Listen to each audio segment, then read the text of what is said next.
Assalamu alaikum students. My name is Haseeb and I am a student of second year MBBS in Services Institute of Medical Sciences Lahore.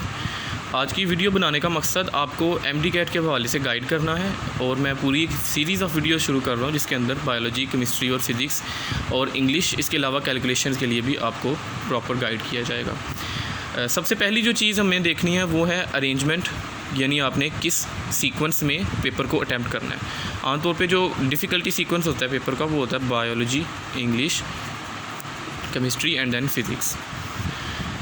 आपने इसी order में paper को attempt करना है। आप जिस तरह चाहे कर सकते हैं, लेकिन आमतौर पे ये जो ऑर्डर है ये बच्चों के लिए काफ़ी इजी रहता है, क्योंकि एक तो कॉन्फिडेंस गेन हो जाता है, इसके अलावा जो फिज़िक्स में आते आते आपके पास टाइम भी मौजूद होता है और आप पैनिक में भी नहीं होते हो, आप आराम से सॉल्व कर सकते हैं।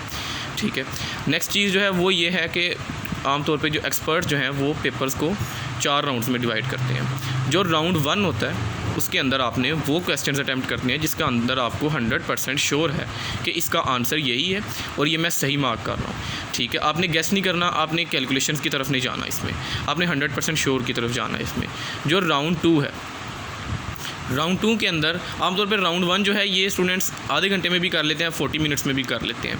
जो राउंड 2 है इसके अंदर आपने सबसे पहले जो आपने वो क्वेश्चंस करने हैं जो शॉर्ट कैलकुलेशंस हैं, जिनके अंदर 1, 2, 3 स्टेप्स की कैलकुलेशंस हैं।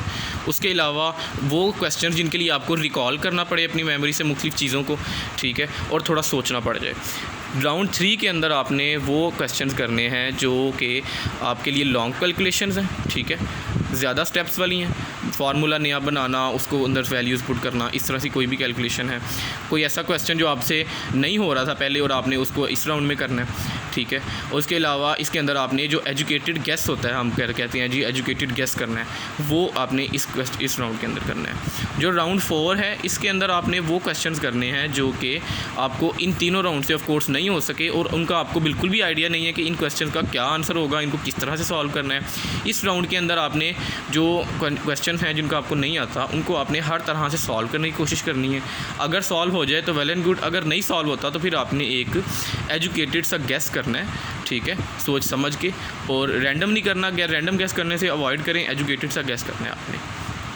ठीक है, उसके बाद जो अगली चीज़ है वो ये है कि आम तौर पे जब स्टूडेंट्स एक क्वेश्चन को पढ़ते हैं, ठीक है, तो उनके जहन में एक पिक्चर बन जाती है कि भाई इसका ये आंसर होना चाहिए, और फॉर एग्जांपल वो आंसर आपको ए ऑप्शन में या बी ऑप्शन में वो आपको आंसर मिल जाता है।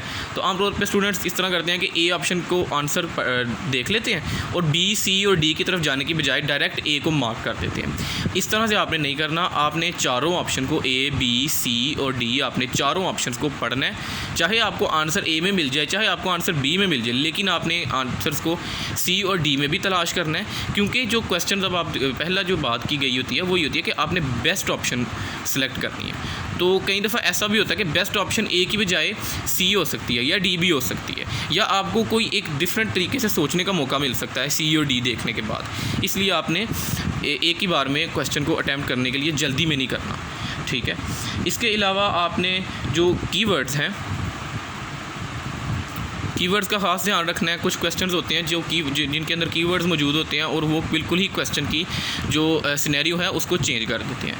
ठीक है, कीवर्ड्स आपने कर देना है। और आपने शुरू के अंदर अगर आप कंफ्यूज हैं किसी चीज़ के बारे में तो आपने उसको शुरू में मार्क नहीं करना।